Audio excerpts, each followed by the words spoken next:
Hello friends, welcome to mini blog. After long gap ನಾನು ಒಂದು mini ಬ್ಲಾಗ್ನ share ಮಾಡ್ತಾ ಇದ್ದೀನಿ. ಅಫ್ಕೋರ್ಸ್ ತುಂಬ ದಿನ ಆಯಿತು. ಆ್ಯಕ್ಚುಲಿ ನಾನು ಮಿನಿ ಬ್ಲಾಗ್ ಮಾಡೋದನ್ನು ಸ್ಟಾಪ್ ಮಾಡಿದ್ದೀನಿ. ಇವನ್ ನಾನು ಯೂಟ್ಯೂಬಲ್ಲಿ ಬ್ಲಾಗ್ಸ್ ಮಾಡೋದು ಕೂಡ ಸ್ವಲ್ಪ ಗ್ಯಾಪ್ ತೊಗೊಂಡೆ. ಸೊ ಈ ಒಂದು ಬ್ಲಾಗ್ ಮಾಡೋ ಉದ್ದೇಶ ಏನಿಲ್ಲ, ನನಗೆ ಯೂಟ್ಯೂಬಲ್ಲಿ ಪೇಮೆಂಟ್ ಆಗಿದೆ. ಈ ಟೈಮಲ್ಲಿ ನಿಮ್ಮನ್ನೆಲ್ಲ ಮರೆಯೋದಕ್ಕಾಗುತ್ತಾ? ಸೊ ಈ ಒಂದು ಹ್ಯಾಪಿ ಮೂಮೆಂಟ್ನ ನಿಮ್ಮಲ್ಲಿ ಶೇರ್ ಮಾಡಿಕೊಂಡು ನಿಮಗೆಲ್ಲ ಅಫ್ಕೋರ್ಸ್ ನಾನು ಒಂದು ಬಿಗ್ ಥ್ಯಾಂಕ್ ಯು ಹೇಳಲೇಬೇಕಲ್ವಾ, ಥ್ಯಾಂಕ್ಫುಲ್ ಆಗಿರಲೇಬೇಕಲ್ವಾ. ಯಾಕೆಂದರೆ ನಿಮ್ಮೆಲ್ಲರಿಂದನೇ ನನಗೆ ಈ ಒಂದು ಸಾಧ್ಯ ಫಸ್ಟ್ ಪೇಮೆಂಟ್ ತಗೊಳ್ಳೋದಕ್ಕೆ. Yes, his takes 2 years, still I am so happy. Literally ಸ್ವಲ್ಪ ಸ್ಯಾಡ್ ಇದೆ, ಯಾಕಂದರೆ ಟೂ ಲಾಂಗ್ ತಗೊಂತು ನನ್ನ ಒಂದು ವ್ಲಾಗ್ ಮೀನ್ಸ್ ಪೇಮೆಂಟ್ ಬರೋದಕ್ಕೆ ಅಂತ.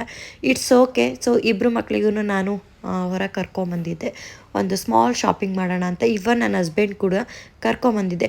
ಸೊ ಅಫ್ಕೋರ್ಸ್ ನಾನು ಯೂಟ್ಯೂಬ್ ಪೇಮೆಂಟಲ್ಲಿ ಏನೆಲ್ಲ ಮಾಡಿದೆ, ಎಷ್ಟು ಬಂತು ಎಲ್ಲ ಡೀಟೇಲಾಗಿ ನನ್ನ ಒಂದು ಯೂಟ್ಯೂಬ್ ಚಾನಲಲ್ಲಿ ಆಲ್ರೆಡಿ ಬ್ಲಾಗ್ ಮಾಡಿ ಶೇರ್